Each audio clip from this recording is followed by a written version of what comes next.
Now, this Fox News alert on a big announcement. The Pentagon sending nearly 4,000 more U.S. troops to the southern border to try to ramp up security, as thousands of Central American migrants are less than 300 miles from the Texas border.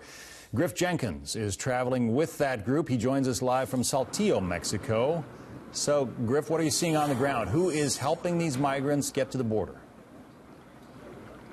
You know, John, it's the Mexican state governments. In this case, Huila is helping them. Behind me is literally the gate where the nearly 2,000, maybe more than 2,000 migrants that began their journey on January 15th in San Pedro Sula, Honduras, are making the final last leg. These officials, these police officers and community workers, putting them on dozens of buses. We were told there were 50 buses driving them that final 300 miles to Piedras Negras, which is the city immediately across the U.S. border from Eagle Pass, Texas. Border Patrol obviously is aware of it. They say they're making preparations, but many of these migrants have told us their intention is to cross illegally. One of them that told us about his plight was Antonio. Here's what he had to say.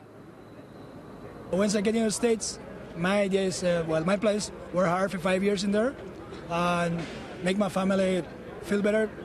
Actually, looking for better things for my family.